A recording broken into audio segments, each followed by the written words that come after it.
Good morning, good afternoon, and good evening. Welcome back to Season 3 of the Logical Christian Podcast. I'm your Logical Christian, Dan Irwin. The Logical Christian Podcast is not here to tell you what to think. It's an exercise in how to think.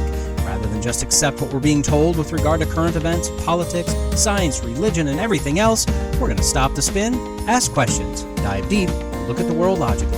And since logic is a gift from God, most importantly, we're going to look at it all as Christians. Links can be found in the show notes if you'd like to follow along. So with that, let's go be logical Christians. Let me start off with the most heartfelt, sincerest apology. Trust me, I don't like hearing my voice either. Started a week ago Saturday. I did church from home on Sunday because it was obviously starting. I drugged up and went to a couple hours of jury duty orientation Monday morning. That was great. And took the rest of the day off. Worked from home Tuesday through Friday. Finally got a full night's sleep Friday night. And I feel good, except for the remnants of a cough, runny nose, and of course, the raspy voice. I held off recording the following segments as long as I could, but there was just no way around it. So, my apologies. Hey, at least I thought enough to remove the coughs and the grunts and the sniffs, snorts, and the nose blowings, right? Fingers crossed, by God's mercy, I'll be back to my regular annoying voice next week. Now, on with the show. Which really just continues with me talking. I didn't have to say that. A comedian I like, Dennis Regan, tells a short anecdote about going into an office supply store that had a table in the front with a sign that read, "Everything on this table, $1. So he put everything in his cart, and he went to check out, and she rang everything up, $1, $1, $1. So he stopped her and told her the sign said everything on the table was $1, not $1 per item. She looked at him and said that he was the first person to misunderstand the sign. He corrected her and said that he was the first person to understand the sign. And then the anecdote continues. But this illustrates how so many things in this life come down to a matter of interpretation. We have to interpret signs and signals, instructions and procedures, emotions and reactions of others, even general concepts. Everything requires interpretation. And because humans are unique, some more unique than others, some of the interpretations that we now have to deal with, well, they can be incredibly unique and challenging. On today's episode, first we're going to do it all for safety, as far as you know. Then we're going to utter biblical, prophetic, utterances, I guess. And finally, we'll see what others have to say about Bible-y stuff. So strap on your crash helmet, raise your hands to the sky, and let AI take the wheel. Then, since those hands are raised, I'll need you all to stand up on your feet and testify. And finally, you'll want to sit back down before the random lightning strikes start flashing and get ready for a good old-fashioned Bible drill. Now take this however you'd like, but here we go. My first car was a 1983 Dodge Colt 1.4-liter four-cylinder, making something like 65 entire horsepower, something like that, mated to a 4-speed manual transmission with a high-low range selector. Had crank windows, manual door locks, no AC, no rear wiper, no rear defrost, no anti-lock brakes, no cruise control, but a thumping sound system. That was not stock. That was not stock. I had to learn how to stay in my own lane and maintain my speed. I had to turn around in order to back up, to look where I was going. I had to check my blind spots, and I had to pump my brakes and turn into the skid sometimes. I'll go ahead and say it. I'm an excellent driver. I've had 3 speeding tickets, all by the time I was 21, 22. I've only had really 1 accident. I've had a few times sliding into the ditch in the winter, but a tug by a farm tractor, no damage, on we go. But really only the 1 accident that amounted to anything. That was a hydroplaning incident because of how the road and the drainage was designed on that stretch of the freeway. The road was fine, except in that one spot, and that one spot got 3 of us in a row. I've made my share of mistakes driving, don't get me wrong, and God has definitely had mercy on me more than once, but relatively speaking, I'm an excellent driver, and I credit that to the fact that I had to learn how to actually drive a car, not just hang on for the ride. Well, the times they are a-changin', or, I guess more accurately, times they have a changed. We're well into the nanny state with regard to Well, it's really to everything, to be honest, but we're focusing on cars here.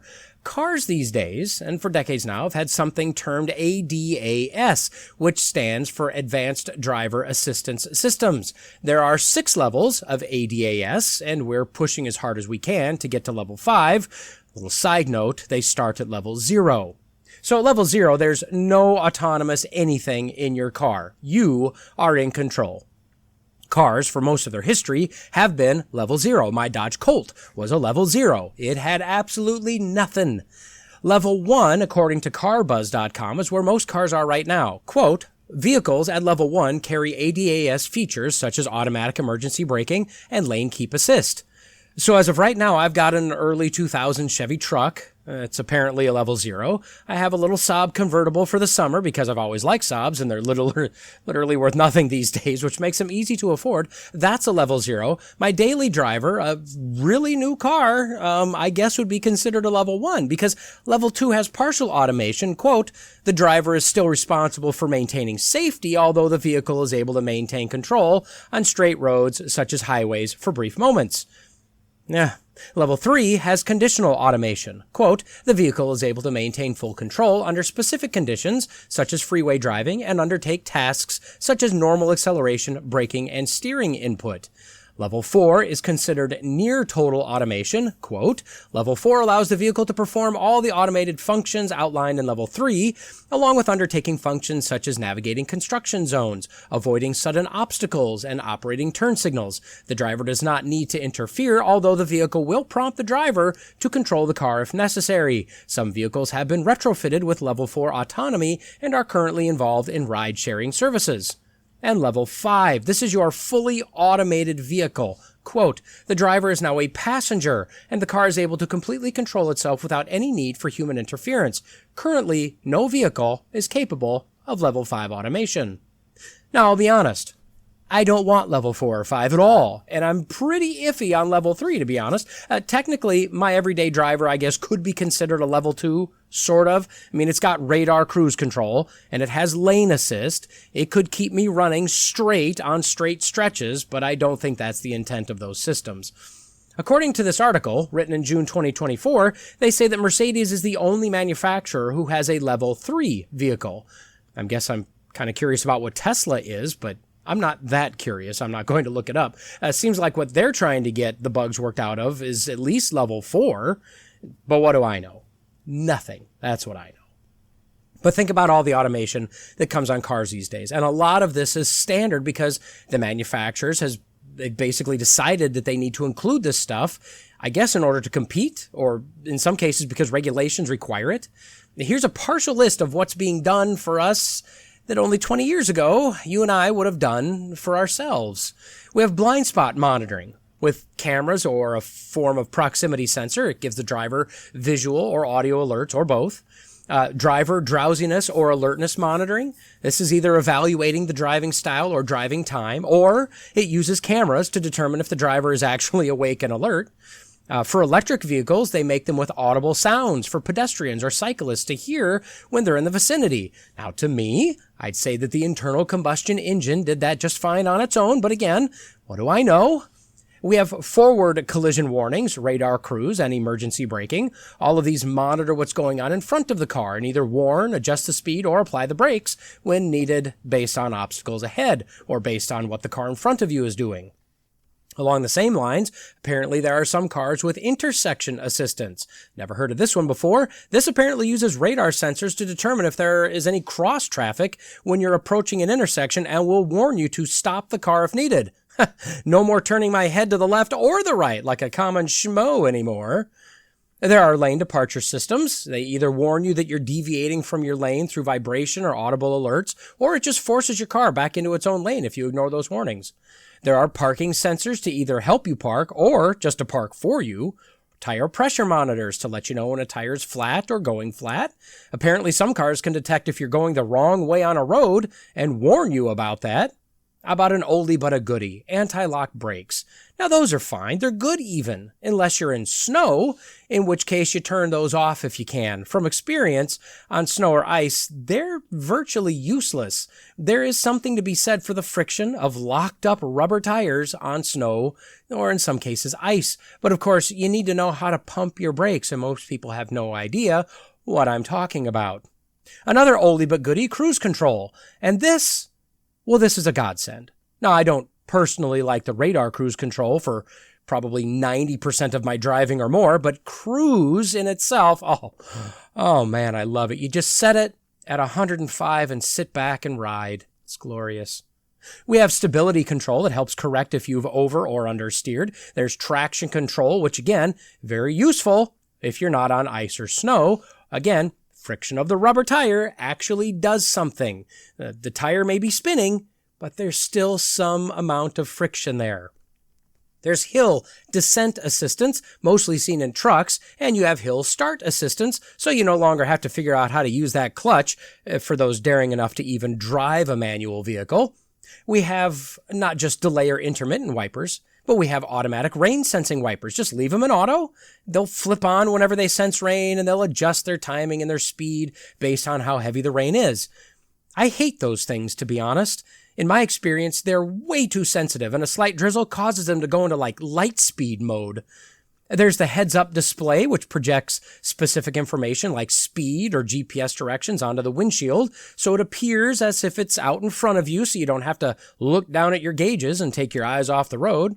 And there's also night vision on some cars. Typically, you have to look down at your gauges and take your eyes off the road because there's a little video image down in that area showing stuff in front of you based on heat. It helps you see people or animals farther than your headlights can at night. And I mentioned GPS, either on the phone or built into the car, yet another system I simply just don't want to exist without, because I'd be lost in minutes with absolutely no hope. If God didn't want us to use GPS, he would not have created and placed all of the satellites in space around the planet. That's all I'm saying. You've got backup cameras and 360-degree cameras showing everything around you all at once. Some cameras recognize signs, like speed limits or stop signs, to help keep you alert as to your current driving situation. Most cars these days have headlights that turn on when needed. Some can rotate with the steering wheel so as to help illuminate the corner or the curve you're going around, and they can automatically detect oncoming traffic so as to flip between high and low beams automatically. And probably my favorite part, they shut off by themselves so we don't drain the battery anymore. We have low fuel, low coolant, low washer fluid, low oil, and low tire pressure, like I said, sensors, and many others that ring, ding, chime, illuminate, flash, or give us a message to tell us what's going on. And if you don't know what the little light means, well, cars today have the ability for you to go to a page in their display screen that will give you guidance as to what the little warning light means. And experimentation is ongoing with systems that allow cars to talk to each other, telling each other where exactly they are and what conditions they're experiencing. Now that's quite a list of stuff, I think you'll agree, all reliant on sensors, cameras, and computers, not to mention the massive amount of programming to make all of those things work and work together. And although there are systems that I just simply do not want to even ponder existing on this planet without, the reality is that the 1980s car that I learned to drive on in the 1990s had absolutely none of that. Not one thing. In fact, cell phones weren't even a thing at that time, or at least what you and I would generally consider to be cell phones weren't quite out yet. I mean, the first iPhone, not the first smartphone, but the first modern smartphone came out in 2007.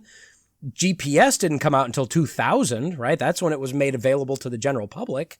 So I'm of the generation of no cell phones, maps or atlases or jotted down directions, eventually moving all the way to printed MapQuest directions and manual driving, by which I mean I was in complete control. And because of that, as I stated, I'm an excellent driver. I know the feel of a car. I know the feel of better and worse traction.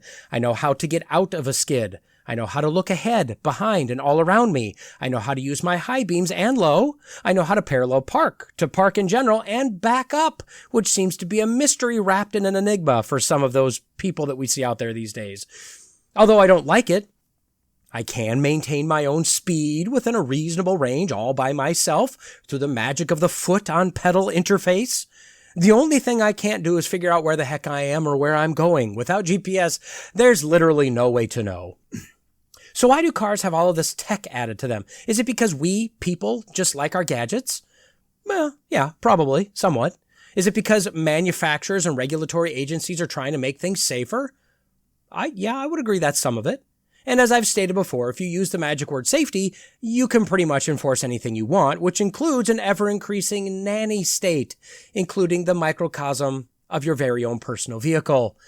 And now, found on techspot.com, headline, European Union mandates speed limiters on all new cars to enhance road safety. Now, this article has the byline of, quote, will drivers appreciate it? No drivers will not appreciate it. But I say that speaking for me. The reality is, I actually don't know. That's a good question. We're not living in the era of driving a car anymore. We're in the era of assisting the car in doing the driving, moving quickly to the era of being a passenger in a transportation device. So the crux of this new mandate is that the EU wants to keep drivers safe and stop them from breaking the law. But it's the safety thing. It's not the law thing. Safety. It's definitely not the fact that our overlords want to ensure we follow their somewhat arbitrary laws. I make no mistake. The speed limits are definitely arbitrary. At least in the United States, there's no logical reason why a stretch of the same kind of road, in the same conditions, the same terrain, could have a speed limit that varies 20 miles per hour or more from state to state. If it was truly about safety, wouldn't the data support X miles per hour on Y type of road? I've maintained for a long time that speed isn't what kills. The inability to drive is what kills. See, understanding how to drive includes knowing when you're overdriving. Either overdriving your skills, your headlights, the weather conditions, or the roads themselves. Now, in towns, whether I like it or not, I think towns have the right to make speed limits whatever they want. This could be based on safety, on preference, I don't care, whatever. I'm not advocating for the Wild West of driving, don't get me wrong. But I am definitely against overstepping boundaries by a nanny state, forcing you to comply with arbitrary speed limits. So the European Union, which this doesn't affect the United Kingdom because they were smart enough to enact Brexit and get out of that impending disaster, decided that starting July 7th, so just a few weeks ago, all new cars would be produced with speed limiters, or, quote, Intelligent Speed Assistant Technology, ISA.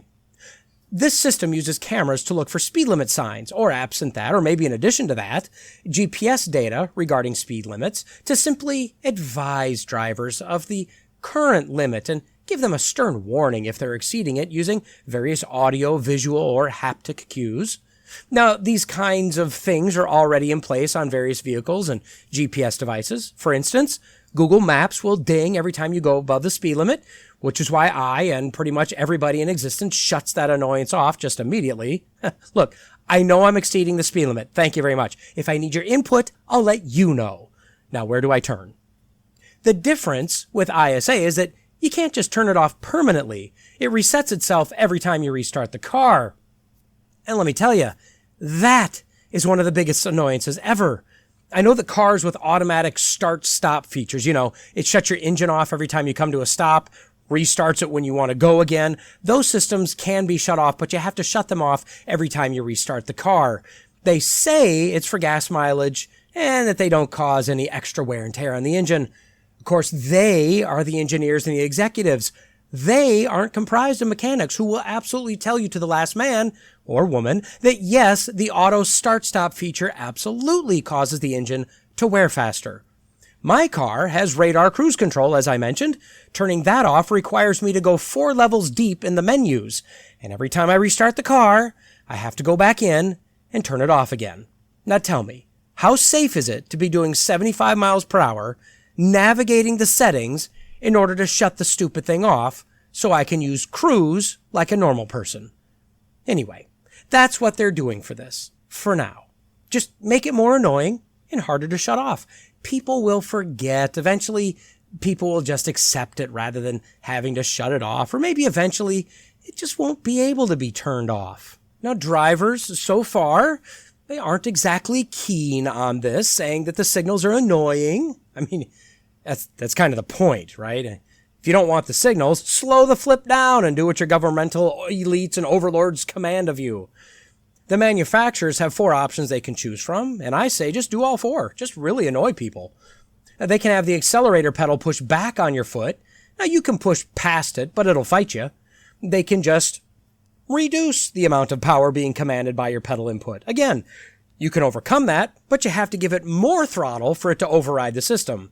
You can be given audio and visual warnings that, much like seatbelt warnings, will eventually time out, or you can get a visual alert followed by a vibrating pedal.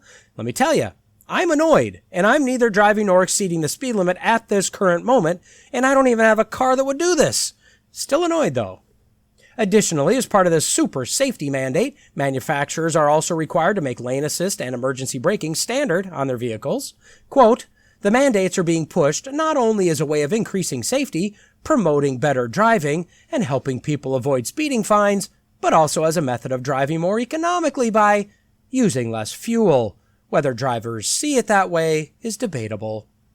That's an interesting paragraph, isn't it? Increasing safety. Well, only if you believe that speed is inherently unsafe, which again, I argue that speed in itself is not unsafe. In fact, the freeways are much safer to drive on than surface streets, yet they're faster. This is because everyone is going in the same direction. There's no stops and starts or cross traffic. They're designed for flow and ease for the most part. Next, it helps people avoid speeding fines. Sure, that's probably going to be true. How much revenue is going to be lost by doing that for the various police forces? The joke with speed traps is that the cops must need to hit their monthly quota, right? And that may or may not be true, but the reality is that speeding tickets are a source of revenue, just like the cigarette taxes go for things like public education. Yet we want to stop people from smoking and stop people from speeding, so what fills these revenue gaps? Oh, that may not be the most compelling argument against these systems, but it is true. Fuel economy. Now we're getting somewhere, aren't we? See, the truth is that this is just one more step to removing humans from the equation of transportation. This, as I've spoken of before, along with electric vehicles, of which everyone knows, and there is no way we could replace all the vehicles on the road with electric, as even if we had all the power generation needed, the grid would simply melt. No country has the ability to go all electric everything, but EVs, automation leading to self-driving is essentially grooming us into turning in the keys and accepting public transportation. And since public transport can't go everywhere, that will limit our travel and our options and eventually kind of confine us into our little assigned sectors. Think of the Hunger Games, absent the televised human hunting. For now. Yeah, the current direction of automobiles, public transportation, electric everything, automation, all under the specter of climate change, is being pushed to increase the level of control over the populace. Conspiracy theory? Maybe. But how many of those have been coming true just rapid fire over the last few years? Mark my words. Do it. I'll wait. Mark them. And it promotes better driving. Does it? I would argue the opposite, actually. It promotes forced slower driving. That doesn't make anyone a better driver at all. Driving skill can be taught to some degree, but must be instinctual and practiced as well. There are some people who will just never be good drivers. There are others who have been driving since they were single digits and just know how to drive. However, as the old saying goes, practice makes perfect. Or for some people, practice makes slightly better, if nothing else. Placing the task of driving in the hands of computers, cameras, and sensors makes worse drivers. Look, I watch a lot of YouTube videos about airplane crashes. Don't judge me. They're exactly the same as all of you forensic file murder documentary types. It's just mechanical. I mean, look, yes, people die, but not by being strangled with a rope and hacked to death in the kitchen. They usually just get smashed to tiny bits on the side of a mountain or something. Anyway, that's not the point. One thing I see fairly regularly is that the automation of modern airliners has made it so some pilots no longer know how to fly their airplane. If the automation fails, they get very lost, very overwhelmed, very quickly. Now, I'm not saying that's the majority of pilots, but that's because pilots spend a massive amount of time in simulators training for a large number of failures and scenarios. But there are some, a lot of times with smaller airlines or foreign countries, who don't train as extensively. And if the system's shut down, the pilots get overwhelmed quickly, and they simply aren't capable of fulfilling the number one rule of being a pilot: fly the plane. For those of us driving, after driver's education, we just We just drive. We don't train for anything except the basics. If the automation fails, the number of people who know what to do is rapidly dwindling. And now, as we're seeing with some of the latest electric vehicles, if the battery dies, people are getting trapped inside the car. Again, that used to be a joke. Hello, 911, I'm locked inside my car. That used to be funny. That's a legitimate scenario now. And although there are manual overrides, I'm convinced that nobody besides me actually reads their owner's manual, so they have no idea how to use the manual overrides, and thus they're trapped. Now, I won't disagree that there have been improvements that have aided in safer driving or driver safety, but the reality is that the more you automate, the more unskilled drivers become. The more unskilled drivers become, the more unsafe they are. And eventually, we'll just be told that we don't need to drive anymore because it's unsafe, and we'll all be in little bubble cars with no steering mechanisms, no pedals, just a seat and a screen. Sit back, let it do the work for you. And as we've been finding out, fully automated cars only work if all cars are fully automated. For however powerful computers are, for what AI is touted to be, the human factor cannot be predicted. You can idiot-proof something, but mankind will counter with the creation of a bigger idiot. This is the way of the world right now, though. When is the last time you opened a physical dictionary or a thesaurus or an encyclopedia? When did you do a microfiche search at the library, reading articles to gather information? We just Google everything these days. But even that's becoming more automated. It changed at some point in the past from just a list of results to a list of the most used results, then to an augmented list of results that they want you to see first based on whatever algorithm they've created. And now to AI writing a summary of the supposed information you need in order to satisfy your query. For Google, and I believe Bing searches, when you hit enter after typing your search, the list of algorithmically organized results now comes after a window where whatever AI bot they're using has summarized the information they want you to see from the search results that they select per their algorithm. Now, the easiest thing for you to do is to just read the one paragraph summary, and Bob's your uncle, there's your answer. But that's the answer that AI wants you to have, and AI is a very, very biased tool based on the biases of the programmers. So that result may be an absolutely terrible, one-sided, very biased result. But it sure is easier. And this is what's becoming normal now. AI-assisted surgeries, AI-written reports, AI-written sermons, automated home systems, automated vehicles, the list goes on. We're no longer required to think. And isn't it interesting that mindfulness and yoga-style meditation, which encourage you to sit and not think, which is demonic in origin, those are very popular right now. As I said, cars are just a microcosm of a much larger problem, a much larger plan. We have been given a fantastic brain. We should use it. Isaiah 1:18 says, "Come now and let us reason together," says Yahweh. The Hebrew word translated as reason is used many places in the Bible, translated further as reprove or decide, render, argue. There's a component of thought to that word. The word wisdom is used nearly 250 times in the Bible, nearly a quarter of them in the book of Proverbs alone. AI is artificial intelligence. All of these systems are a form of artificial intelligence, but being smart doesn't equate to being wise. Wise takes work.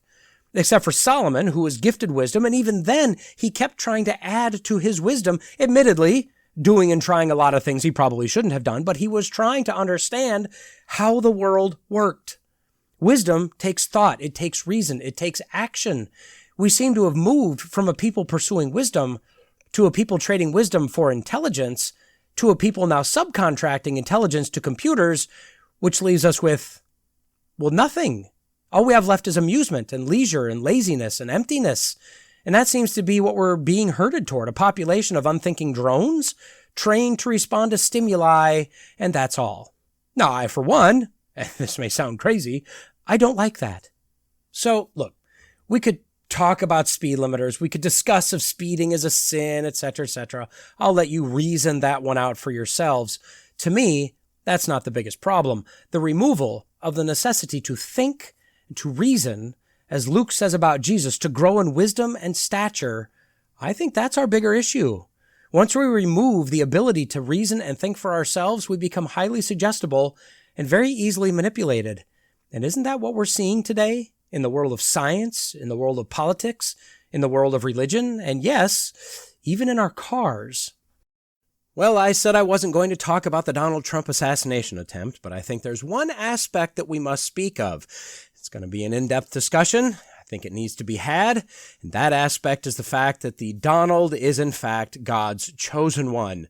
In fact, God tried to warn us that this was going to happen. Multiple prophets, some of whom you probably know, like Kenny Copeland, many I'm sure you've never heard of, well, they told us, they told us now that they were told by God himself back then at some other time that this was going to happen. They were warned of this in some cases months ago. I'm not sure why nobody bothered to tell poor Donald Trump. Seems like he would have liked to know that this was coming. I mean, look, Copeland is good friends with Pastorix prophetess Paula White, and Paula White was, or I think still is, Trump's spiritual advisor, or whatever she is. She's the one who saw all of the angels being dispatched from all around the world to ensure Trump won the 2020 election. Anyway, I'm sure you've heard that Trump was shot at exactly 6:11 p.m., and I'm sure you've further heard that Ephesians 6:11 says, quote, "Put on the full armor of God so that you will be able to stand firm against the schemes of the devil." The verse before that one, of course, says to be strong in the Lord and the power of his might. And the verse after that one says we're struggling not against flesh and blood, but against the spiritual forces of wickedness. So maybe those global angels didn't make it in time for the 2020 election, but they sure did make it just in time to ensure Trump only lost the tip of his ear. But this got me thinking. Since we're all agreed that 6:11 is obviously a prophetic number and that God absolutely definitely speaks to us through numerology, what does the rest of the Bible say about 6:11? Now, unfortunately, not all books have 6 chapters, and that silly book of silly songs, the Psalms, that has a 6th chapter but no 11th verse in said chapter. Now, these oversights are either a mistake on God's part when he penned the Bible, or man screwed up something when they translated the original chapter and verse breaks from the Hebrew and Greek and whatever. So we'll only be able to go through 41 additional verses. And make no mistake, that's exactly what we're going to do. I'd like to skip some and summarize, but as I'm writing this intro, after going through these verses, I feel confident in saying that this study in biblically prophetic numeral theology will blow your mind. It's amazing to me that God was somehow able to figure out how to move his semi-sovereign chess pieces to coordinate with the Bible's man-written text so that all of history was structured, again via man's free will, of course, to culminate in 6:11 being the cornerstone of all history. I think the term gobsmacked is quite apt here. Now, before we begin, as we all know, the Bible wasn't written chronologically, and it's chock full of prophecy, so we want to make sure we read it rightly. And by that I mean we want to take these verses and put these prophetic verses about Trump and the Republicans and the Democrats in their proper positions in order so that we can tell the correct narrative that we want. Well, that's supposed to be told. What we want has nothing to do with it. I am simply a vessel. Anyway, no need to keep you in suspense. Let's get this party started, shall we?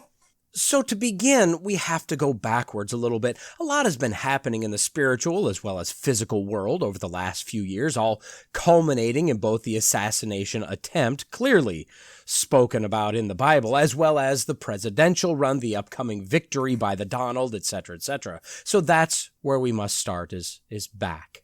1 Timothy 6:11, "But you, O man of God, flee from these things and pursue righteousness, godliness, faith, love, perseverance, gentleness." I mean, if you can think of a better way to just jump into this and describe the Republican Party, I'd like to hear it. Galatians 6:11, "See with what large letters I am writing to you with my own hand." Now, at first glance, one might think this refers to the massive teleprompters that Biden has to use now as his eyes are only slightly less dim than his brain. But no, this is speaking about how Trump does not rely on others. His steady hand is in control at all times. The size of the letters refers to the simplicity and clarity that Trump brings to the issues others see as complex. 2 Samuel 6:11, thus the ark of Yahweh remained in the house of Obed-Edom the Gittite 3 months, and Yahweh blessed Obed-Edom and all his household. Now, I'm pretty sure that Obed-Edom roughly translates to the Donald, which means that God has been biding his time with Trump, not wanting to step on the sovereignty of man's will, of course, just hoping, fingers crossed, that Trump can win the election in 2024. Now, the 3 months, of course, refers figuratively to the 3 presidential terms, 2 by Trump, 1 by Biden. The blessings, of course, are found in the first and the third terms, or months, if you will. Judges 6:11, then the angel of Yahweh came and sat under the oak that was in Ophrah, which belonged to Joash the Abiezrite, as his son Gideon was beating out wheat in the winepress in order to preserve it from the Midianites. Yes, see, this is referring to all of the work that Trump has done over the past 4 years, preparing to retake that lead in the 3rd month, as it were, as God clearly would like to have happen. Hebrews 6:11, and we desire that each one of you show the same diligence so as to realize the full assurance of hope until the end. Yes, we must all be diligent. We must all show that same love of country as our master and commander, soon to be president again, Donald Trump. Isaiah 6:11, then I said, Lord, how long? And he said, until cities are devastated and without inhabitant, houses are without people, and the land is devastated to desolation. Have you looked at our cities recently? Biden and the Democrats have destroyed them for sure. How long? Well, January 2025, that's how long. And this is why we must be diligent. Trump is coming. 1 Corinthians 6:11, and such were some of you, but you were washed. You were sanctified, but you were justified in the name of the Lord Jesus Christ and in the Spirit of our God. Now, this one is huge. This is what led to the assassination attempt. See, if we had only read these prophecies correctly, things would have been different. This is quite obviously speaking of the mass exodus from the evils of the Democrat Party. People finally seeing the light, coming in droves to God's chosen people, the Republicans. And if that's not enough proof, God tells us again, 2 Kings 6:11, then the heart of the king of Aram was enraged over this thing, and he called his servants and said to them, will you not tell me which of us is for the king of Israel? See, the king of Aram refers clearly to Biden and probably the Democrats in general, and this is showing that even his own cabinet, his own people, are turning on him, which we're clearly seeing, and they're going to defect because they know that Trump is, in fact, the chosen one. Ezekiel 6:11, thus says Lord Yahweh, strike your hands together, stamp your foot, and say, alas, because of all the evil abominations of the house of Israel, which will fall by the sword, by the famine, and by the plague. Yes, see, the reign of the abomination in the White House is nearly over. Speaking of the plague, will COVID be the thing that takes out Biden? Maybe. All this, of course, has led to the panic by many in the White House, many citizens, obviously in coordination with the NSA, the FBI, CIA, Secret Service, probably the Department of Education and Homeland Security, Department of Agriculture is probably in there somewhere, definitely Biden, Kamala, Obama, Hillary, Mitt Romney, Liz Cheney, and so many others, all conspiring, as I believe the evidence will soon show, to take out this troublemaker, to end the threat, to dare to touch God's anointed Donald John Trump, Esquire. At ease, my friends, you may be seated. I present to you the prophecies now concerning the assassination attempt. Now, this attempt started long before the bullets actually started flying, of course. 2 Corinthians 6:11, our mouth has spoken freely to you, O Corinthians, our heart is open wide.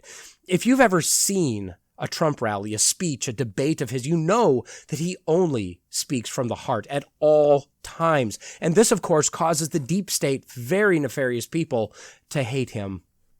Daniel 6:11, then these men came by agreement and found Daniel seeking to make a petition and making supplication before his God.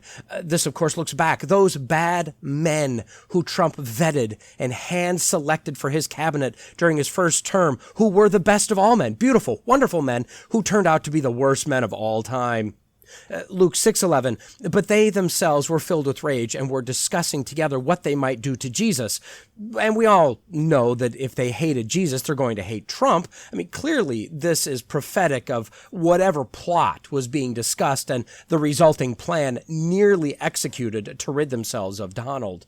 Acts 6:11, then they secretly induced men to say, we have heard him speak blasphemous words against Moses and God. And Trump. How many liars have there been saying that Trump said this or Trump did that? I mean, this is criminal. It's blasphemous. And because of these lies, these blasphemous words against Trump, very evil people and organizations, some of whom I've already mentioned, made their plans. Proverbs 6:11, your poverty will come in like a vagabond, and your want like an armed man. Oh yes, an armed man almost took everything from us, didn't he? Genesis 6:11, now the earth was corrupt before God, and the earth was filled with violence. Oh, it sure is. I mean, look at Trump's ear. Numbers 6:11, and the priest shall offer one for a sin offering and the other for a burnt offering and make atonement for him concerning his sin because of the dead person. And that same day he shall set apart his head as holy. Now, I don't know about that first part. It's not really important. But obviously, Trump's head was set apart as holy, which is why God did not allow it to be damaged or dismantled. Romans 6:11, even so, consider yourselves to be dead to sin, but alive to God in Christ Jesus. Yes, Trump was, for all intents and purposes, a dead man. But thanks be to God, he's alive again. Now, thankfully, Trump, although human, is clearly more than just a mere mortal. Nehemiah 6:11, but I said, should a man like me flee? And could one such as I go into the temple just to live? I will not go in. Fight or flight, right? Yeah, Trump is not a man who will flee. He was not going to run into his basement and hide. Fight, fight, fight. Jeremiah 6:11, but I am full of the wrath of Yahweh. I am weary of holding it in. Pour it out on the infants in the street and on the gathering of choice men together, for both husband and wife shall be captured, the aged with the one full of days. Oh, this is exactly what the left had planned for all of us, and they nearly got away with it. But Trump survived, much to their displeasure and chagrin, and also their vexation. Job 6:11, what is my strength that I should wait? And what is my end that I should endure? I mean, this speaks to the humility of Donald Trump, clearly displayed in the days after the attempt on his life. Donald, no need to be so humble, my friend. Zechariah 6:11, and take silver and gold, make an ornate crown, and set it on the head of Joshua, the son of Jehozadak, the high priest. The head, that which was protected from the devil's bullet, it will be crowned soon enough. So what now? Well, as foreordained, or it would be if God did that sort of thing, which clearly he just looks down that tunnel of time to see what we'll decide will happen. Well, Trump will be victorious very soon, possibly winning more electoral votes than are even currently available. And then the work starts. So the election will be overwhelming. We all know that. A mandate by the people, if you will. It'll be a glorious event. We'll usher in a new era for America. Amos 6:11, for behold, Yahweh is going to command, and will strike the great house to pieces, and the small house to fragments. Along with the overwhelming election of Trump, he will single-handedly pull along the Senate, or the great house, and the House of Representatives, the small house, with him, absolutely devastating the Democrats. Leviticus 6:11, then he shall take off his garments and put on other garments and carry the ashes outside the camp to a clean place. Now, this is obviously figurative language, Trump donning the mantle of the duly elected president of these United States again, and the ashes, of course, being the remnants of the leftist Democratic horde that shall never again return to power. Esther 6:11, so Haman took the robe and the horse and clothed Mordecai and led him on horseback through the city square and called out before him, thus it shall be done to the man whom the king delights to honor. Trump will be honored by all. Practice your genuflecting, might I suggest. Now, after the pomp, of course, which the newly humble Donald will gracefully endure, he'll need a new box of pens because the work must begin. Ecclesiastes 6:11, for there are many words which increase vanity. What then is the advantage to a man? See, talk is cheap, right? Action, that's what Trump brings, and we're going to see it just immediately. Exodus 6:11, come, tell Pharaoh, king of Egypt, to let the sons of Israel go out of his land. Now, this is obviously speaking of conservatives in general being rescued from democratic slavery, but specifically speaking of the J6ers who will be pardoned on day one when Trump is elected. Obadiah 6:11, oh, how Esau will be searched out and his hidden treasures ransacked. See, Trump will not stop until the Biden crime syndicate is brought to justice. Micah 6:11, can I purify wicked scales in a bag of deceptive weights? I mean, how many times has Trump said he's going to clean house and dismantle the deep state? Now, through it all, he will strive to unify the country, that's clear, bringing together those who have already defected and joined the Republicans with those who have always been loyal. But eventually, we must sadly part ways with those who just refuse to see the light. Very sad, gnashing and weeping and whatnot. Ezra 6:11, and I issued a decree that any man who violates this edict, a timber shall be pulled out from his house, and he shall be impaled on it, and his house shall be made a refuse heap on account of this. See, Trump will be a hard but fair man. Those on the other side who refuse to capitulate will be constitutionally dealt with. And this is what all of us on the right want anyway, and all those on the left know this is going to happen. Just listen to what they say. Mark 6:11, and any place that does not receive you or listen to you as you go out from there, shake the dust off the soles of your feet for a testimony against them. Now, we can give the Democrats, those elected or just our neighbors or loved ones, one more chance. And then if they refuse to see the light, well, they're dead to us. Figuratively speaking, of course. And how fitting. God even thinks to use some beautiful poetic language to show the beauty of a Trump presidency through the softness of his wife. Song of Solomon 6:11. I went down to the garden of nut trees to see the blossoms of the valley, to see whether the vine had flourished or the pomegranates had bloomed. This is very poetic language, of course, often misinterpreted, but this is quite likely, I would say literally speaking of Melania and her White House garden. Now, that's the work. But what about you and I? How are we going to be affected? I mean, obviously it's going to be wonderful, but how? One word, prosperity. Deuteronomy 6:11, and houses full of all good things which you did not fill, and hewn cisterns which you did not dig, vineyards and olive trees which you did not plant, and you will eat and be satisfied. Now, obviously, this is speaking of the prosperity that Trump will bring to this land of bounty, prosperity that we inherited from our founding fathers, the first Republicans, as we finally, once again, follow in their footsteps. 1 Samuel 6:11, and they put the ark of Yahweh on the cart, as well as the box with the golden mice and the likenesses of their tumors. Now, this one's a bit difficult, but rest assured the gold is signifying the prosperity that this country will receive from following God, signified by the ark, once Trump removes, of course, the so-called rats and tumors, a symbology that obviously refers to the Democrats, from their positions of power. And since we have the blessed ones back in charge, get ready, my friends. John 6:11, Jesus then took the loaves, and having given thanks, he distributed them to those who were seated, likewise also of the fish, as much as they wanted.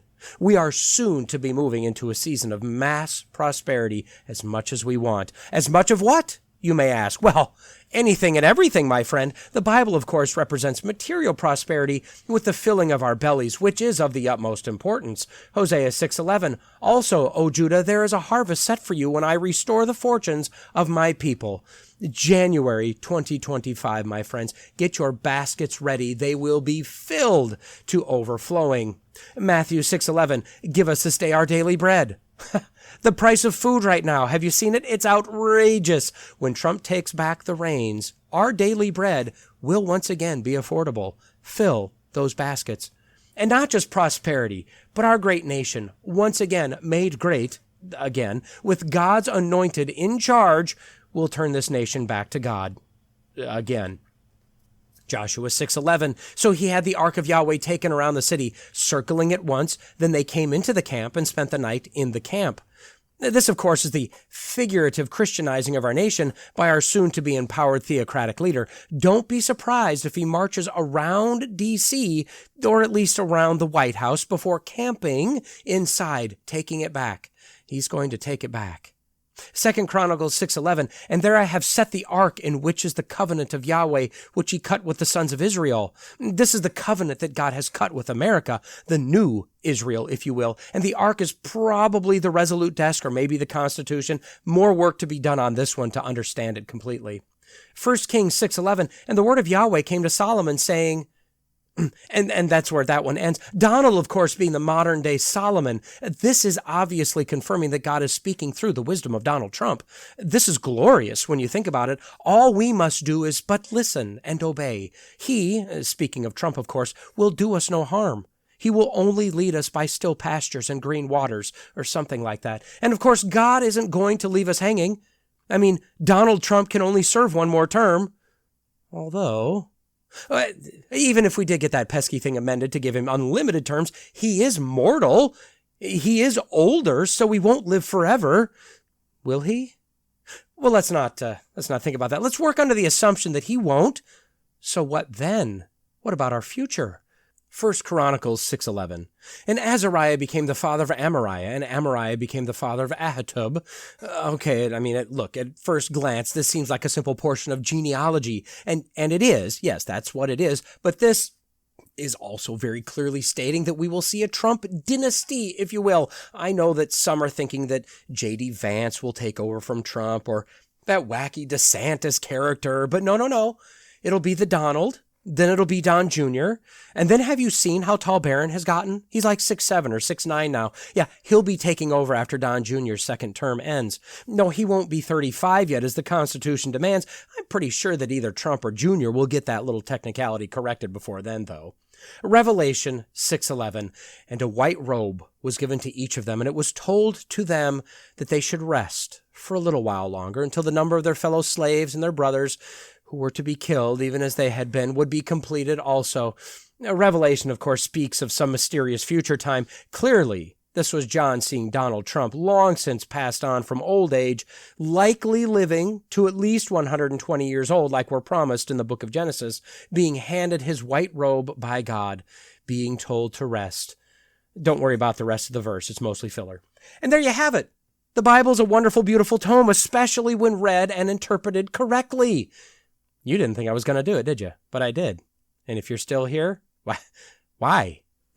So clearly, that was, 15, 20 minutes or so of absolute horse hockey, time you'll never get back again, and don't even try to think about the time it took me to piece that together. I mean, surely there are much better ways for me to spend my time. But let me ask you, if we're going to walk around speaking about how Ephesians 6:11 is clearly speaking of 6:11 p.m. and ascribing that as prophetic upon the head, shoulders, and ears of Donald Trump, why not the rest of the Bible?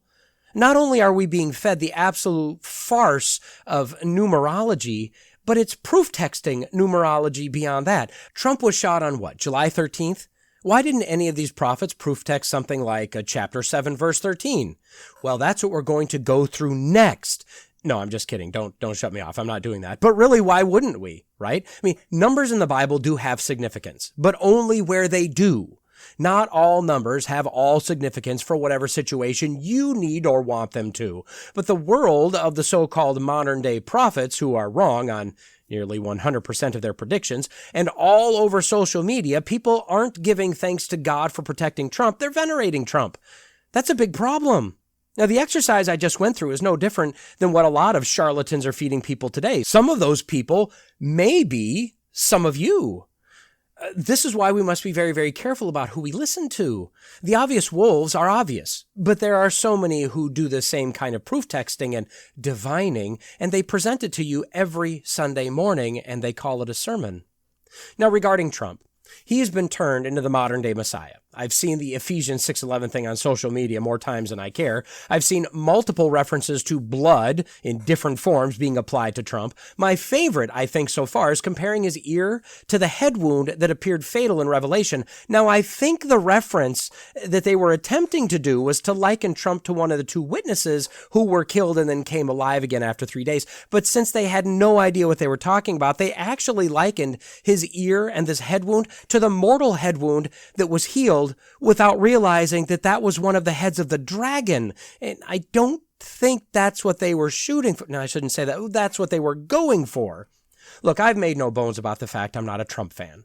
I'll be voting for him. I think you should vote for him. He's the best option we have. And I do appreciate some of what he did before, and I hope he makes good on at least some of the promises he's promising now. In fact, I'm at a point, and I've said this before, that I cannot find a path in my mind for someone to vote Democrat and claim to be a born-again Christian.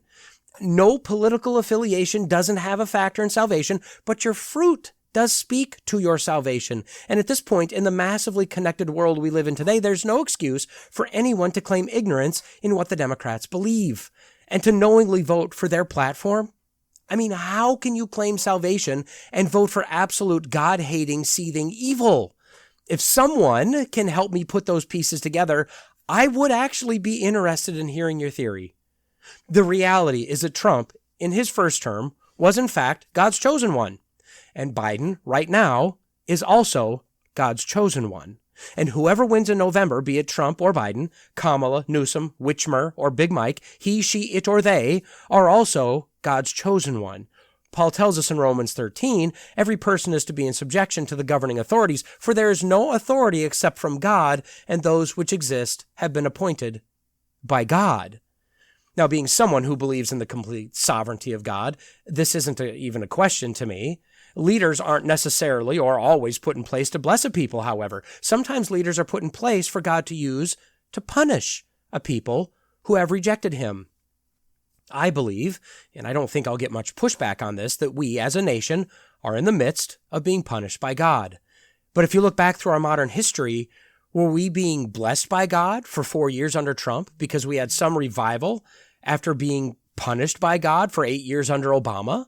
And why did we turn away from God while under Bush that he would curse us with Obama?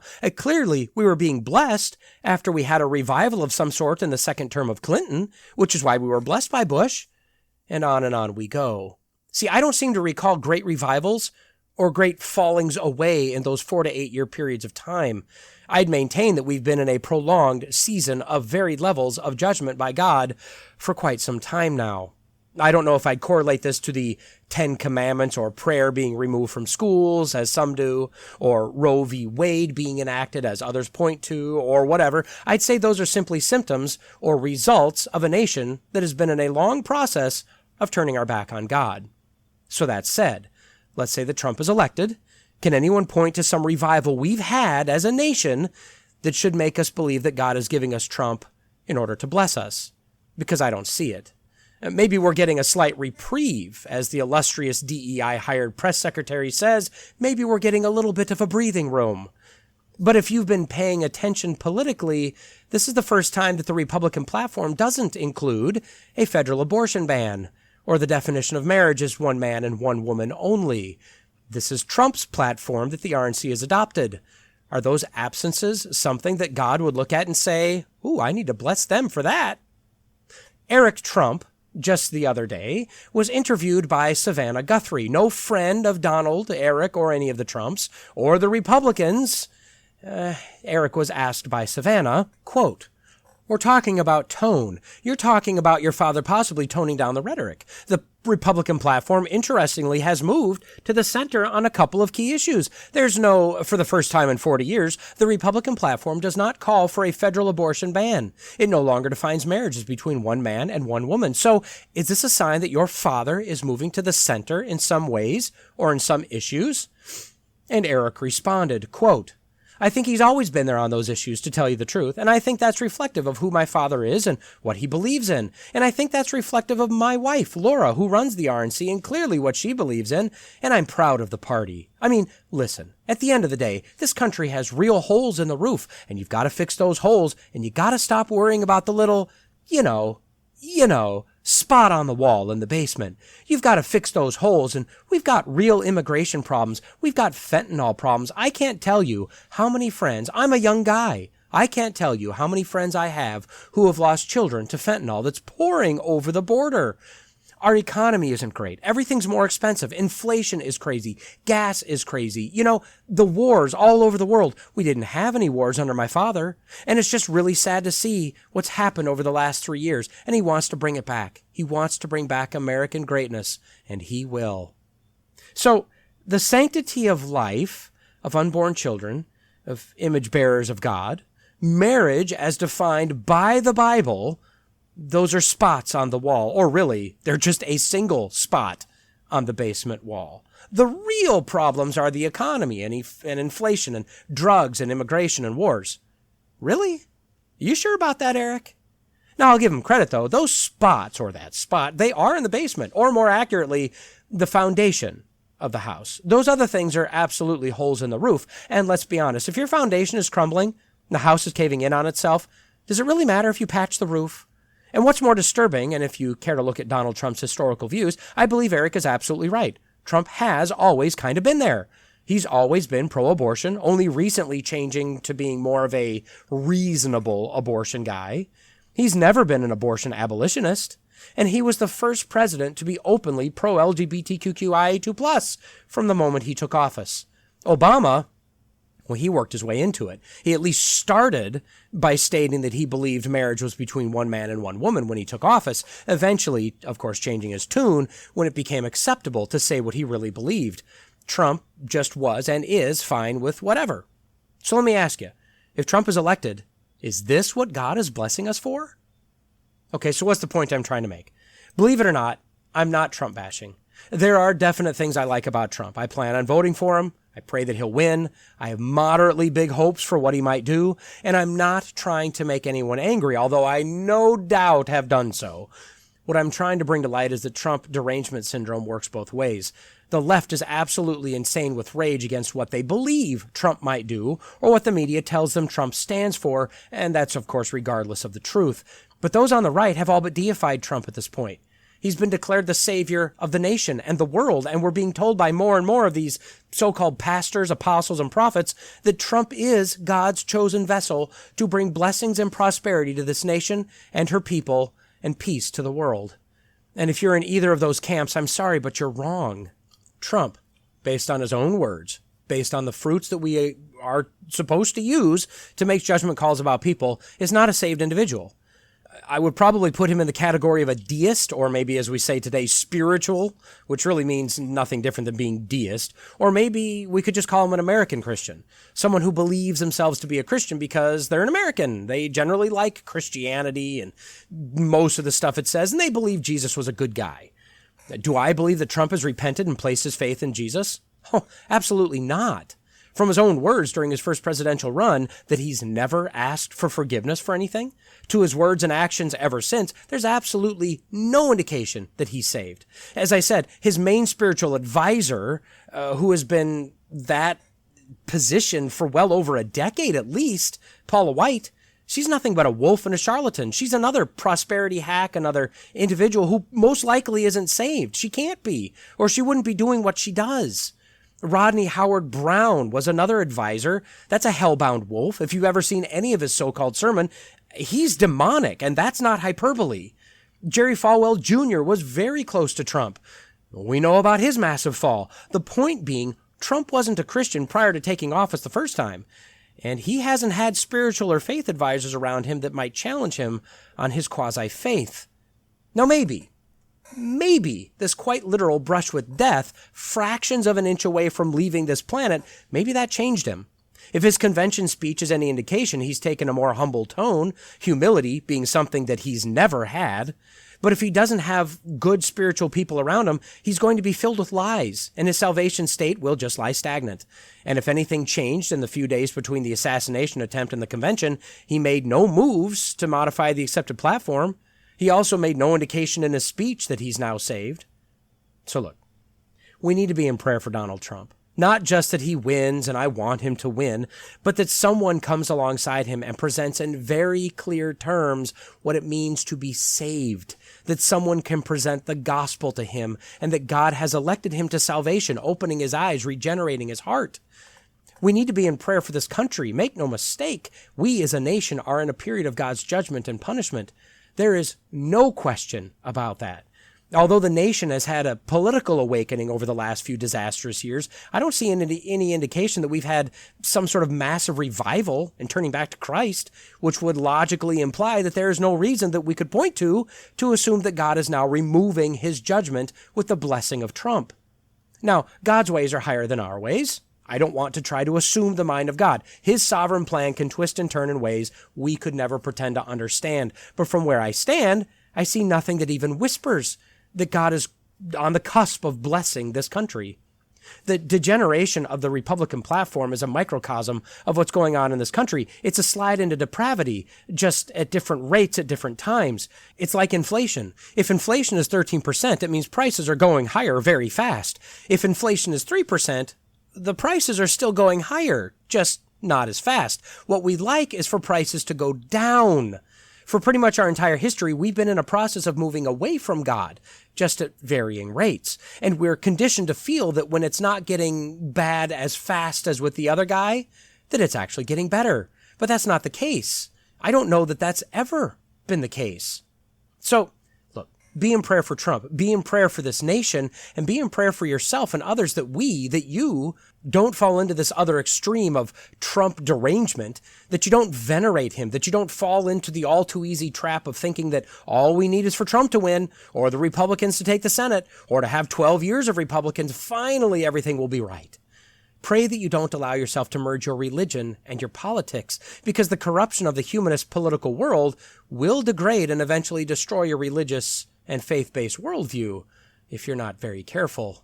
And pray for clarity and awareness. It's too easy, as those on the political right always seem to do, to sit back and relax once our guy's in, and then have a total freak out when the other guy wins in 4 or 8 years from now. We need to be able to see that those spots on the foundation of the house, those are what's actually important. Those in the political world are not going to focus on the foundation. They're too busy fighting the leaks in the roof. And be in prayer for God to bring this nation back to Him. I know that every generation, including those of us today, believe that Jesus is mere seconds from returning, and He might be. I don't know. But we have no idea.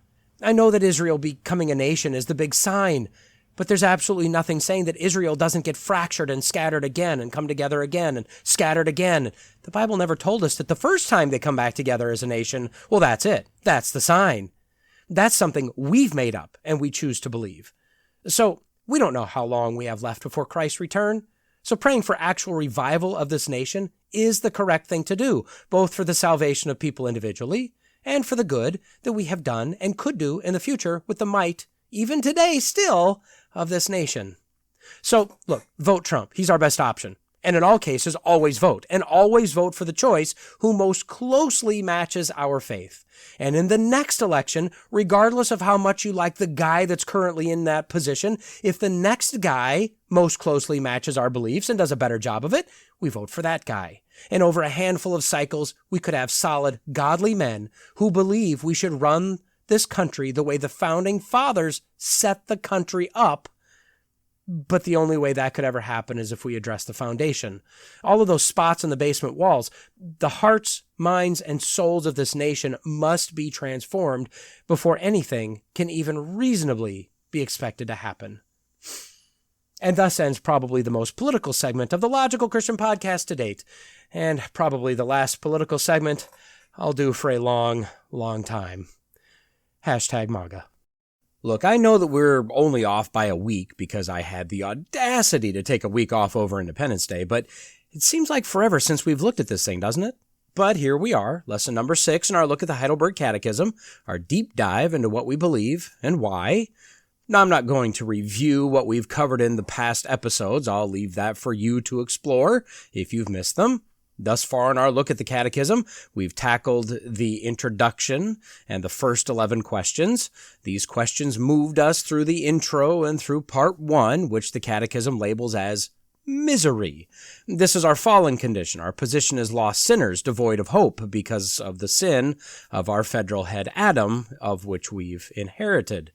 Now, question 10 told us that God is terribly angry at our sin of disobedience and rebellion, and because He is just and holy, He cannot allow sin to go unpunished. And question 11 told us that although God is just, He is also exceedingly merciful.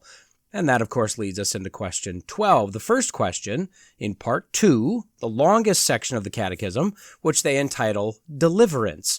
Now, this section starts with some introductory questions, then it moves into questions regarding God the Father, then God the Son. Then if you're good at recognizing patterns, you'll know that those are followed by God the Holy Spirit. And then they speak of the holy sacraments and baptism and finally communion. But it'll take us a bit to get to all of that. First, we'll start with question number 12, which opens the introductory portion of the deliverance section. So, question number 12. According to God's righteous judgment, we deserve punishment both now and in eternity. How then can we escape this punishment and return to God's favor? Answer: God requires that his justice be satisfied. Therefore, the claims of this justice must be paid in full, either by ourselves or by another. So, this is the question, isn't it? This is the crux of the issue. We deserve God's infinite eternal wrath poured out on us in hell, so how could we satisfy our debt and not do that? Well, the Catechism breaks this answer down into two parts and uses two sections of Scripture per part as their backing text. The first part is that God requires his justice to be satisfied. Something that at least seems like is on the rise, but probably not, it's probably always been this way, is that people seem to think that if God is good, he'll be merciful and not require justice. But they fail to understand that God cannot ignore justice and be good at the same time. They want mercy, but they don't want to have to do anything or change anything. They just want infinite mercy. Now, for the Christian, we also want infinite mercy, but we do, or at least we should, understand that there is a penalty that must be satisfied. As their backing text for God requiring his justice to be satisfied, they go first to Exodus 23:7, which reads, quote, "Keep far from a false charge and do not kill the innocent or the righteous, for I will not justify the guilty." It's pretty straightforward. They also use the passage of Romans 2:1-11. "Therefore you have no excuse, O man, every one of you who judges. For in passing judgment on another you condemn yourself, because you, the judge, practice the very same thing. We know that the judgment of God rightly falls on those who practice such things. Do you suppose, O man, you who judge those who practice such things, yet do them yourself, that you will escape the judgment of God? Or do you presume on the richness of his kindness and forbearance and patience, not knowing that God's kindness is meant to lead you to repentance?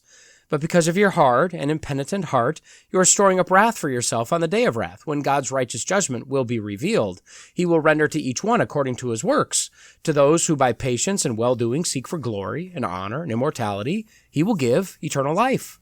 But for those who are self-seeking and do not obey the truth but obey unrighteousness, there will be wrath and fury. There will be tribulation and distress for every human being who does evil, the Jew first and also the Greek. But glory and honor and peace for everyone who does good, the Jew first and also the Greek. For God shows no partiality." So, God demands justice. And the second part of the answer, therefore the claims of this justice must be paid in full, either by ourselves or by another, is backed up by Isaiah 53:11. "As a result of the anguish of his soul, he will see it and be satisfied. By his knowledge, the righteous one, my servant, will justify the many, as he will bear their iniquities." This is speaking of Jesus in the book of Isaiah, in the Old Testament, prophesying about who would come centuries later. And then they use Romans 8:3-4. "For what the law could not do, weak as it was through the flesh, God did, sending his own Son in the likeness of sinful flesh, and as an offering for sin, he condemned sin in the flesh, so that the righteous requirement of the law might be fulfilled in us who do not walk according to the flesh, but according to the Spirit." Okay, so God sent his Son to be that satisfaction. But question 13 addresses the next logical quandary. Can we make this payment ourselves? Answer: certainly not. Actually, we increase our debt every day. So as humans, we have the tendency to want to just do it ourselves, but this isn't the way that it works. Matthew 6:12, "And forgive us our debts as we also have forgiven our debtors." And Romans 2:4-5, "Or do you presume on the riches of his kindness and forbearance and patience, not knowing that God's kindness is meant to lead you to repentance? But because of your hard and impenitent heart, you are storing up wrath for yourself on the day of wrath, when God's righteous judgment will be revealed."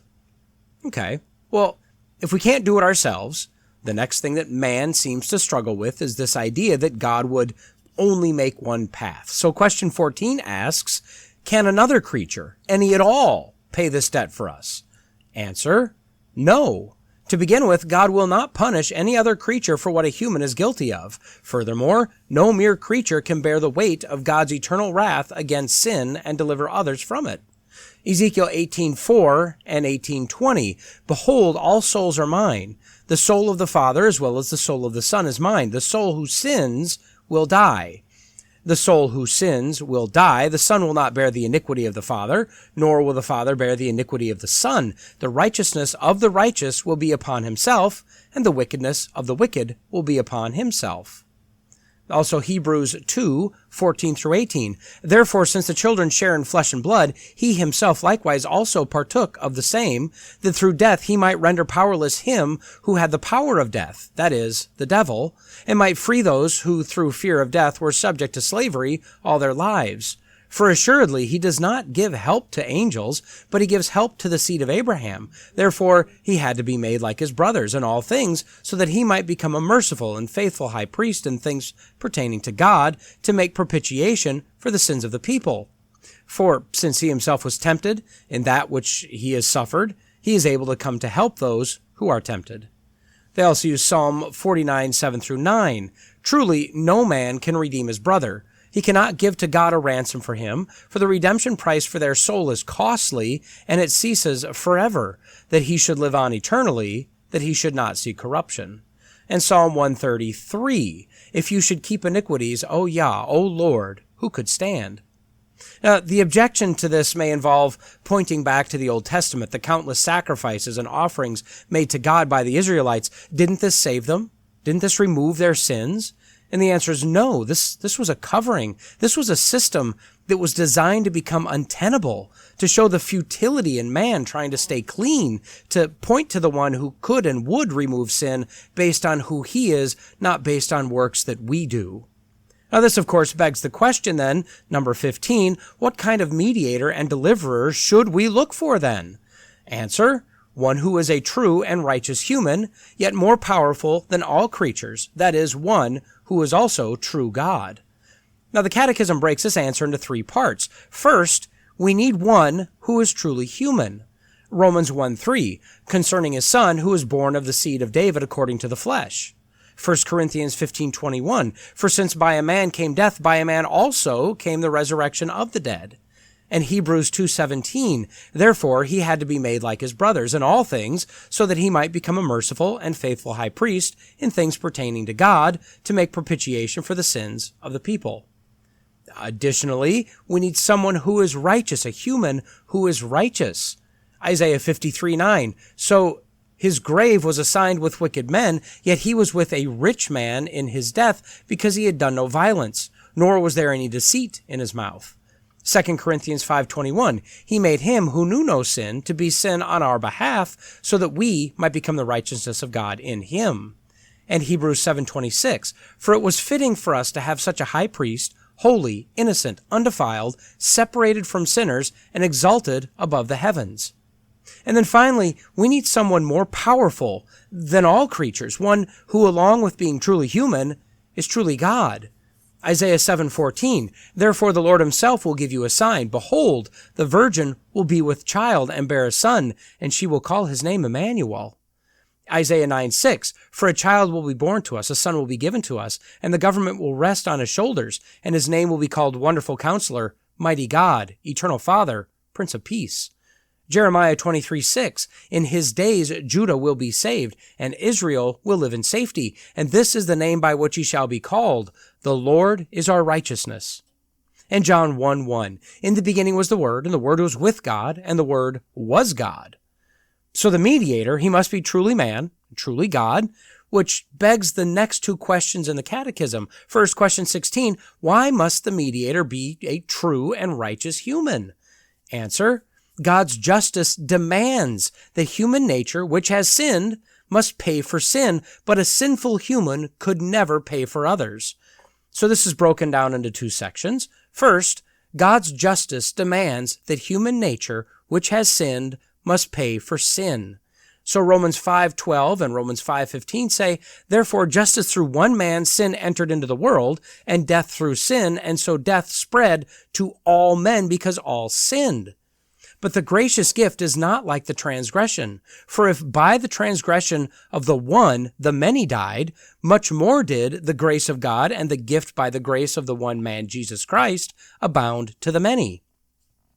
1 Corinthians 15:21, for since by a man came death, by a man also came the resurrection of the dead. And then Hebrews 2:14-16, therefore, since the children share in flesh and blood, he himself likewise also partook of the same, that through death he might render powerless him who had the power of death, that is, the devil, and might free those who through fear of death were subject to slavery all their lives. For assuredly he does not give help to angels, but he gives help to the seed of Abraham. And then the second part of this answer, a sinful human could never pay for the sins of others. Hebrews 7:26-27 says, for it was fitting for us to have such a high priest, holy, innocent, undefiled, separated from sinners, and exalted above the heavens, who does not need daily, like those high priests, to offer up sacrifices, first for his own sins, then for the sins of the people, because this he did once for all when he offered up himself. And 1 Peter 3:18, for Christ also suffered for sins once for all, and the righteous for the unrighteous, so that he might bring you to God, having been put to death in the flesh, but made alive in the spirit. And then the second question that stems from question number 15 is question 17, why must the mediator also be true God? Answer, so that the mediator, by the power of his divinity, might bear the weight of God's wrath in his humanity and earn for us and restore to us righteousness and life. Their main proof text here is Isaiah 53.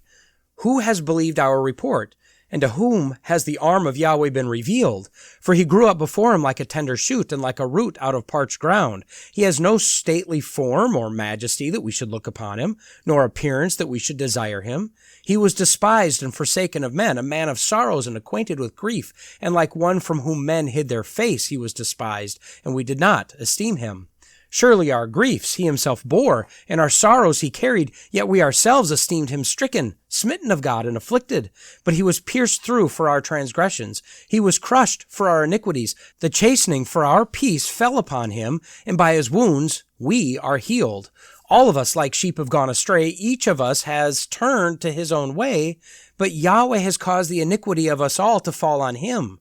He was oppressed, and he was afflicted, yet he did not open his mouth.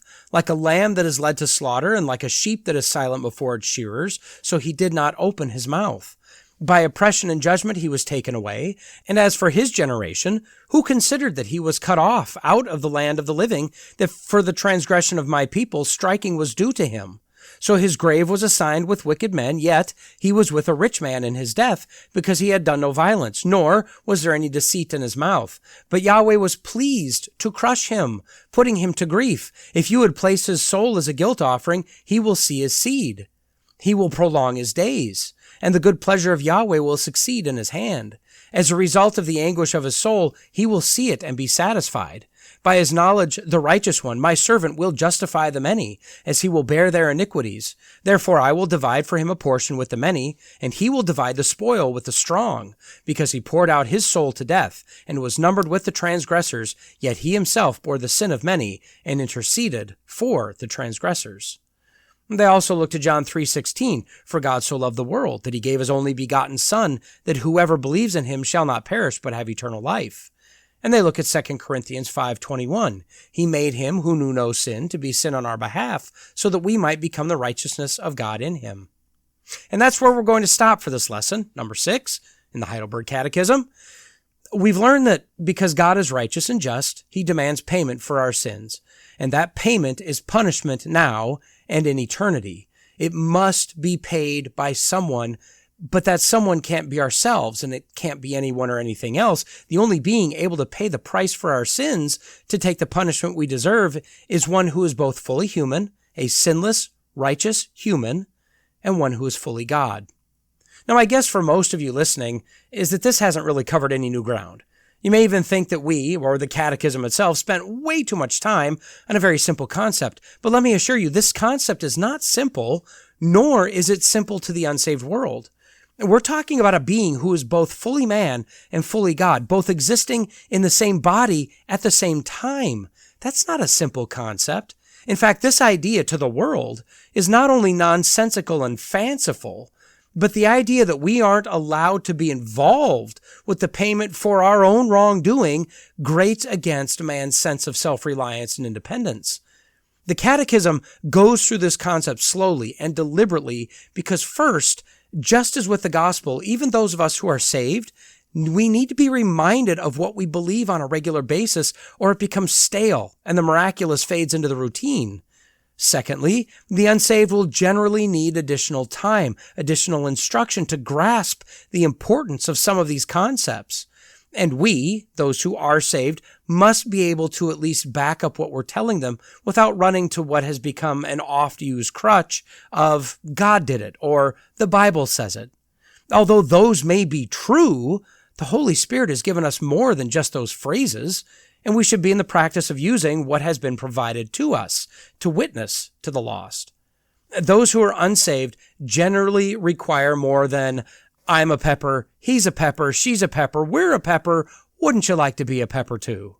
Unlike the 1970s Dr. Pepper commercial, lost souls aren't convinced by one-liners, catchy jingles, or the fact that you, in all your failings, represent what you're trying to sell them on.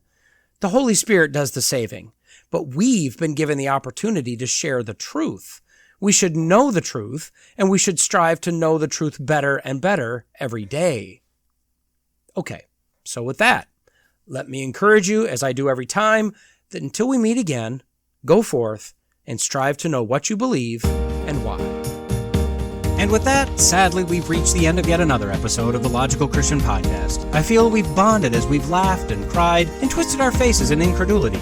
If you've enjoyed or found value in what you've heard, go on and do all the podcast things. And don't forget to check the show notes for links and contact info. Lawrence J. Peters said, "Against logic there is no armor like ignorance." Jesus told us that if you abide in my word, you are truly my disciples, and you will know the truth, and the truth will set you free. So stay in the word, stay logical, stay faithful, and until next time, God bless.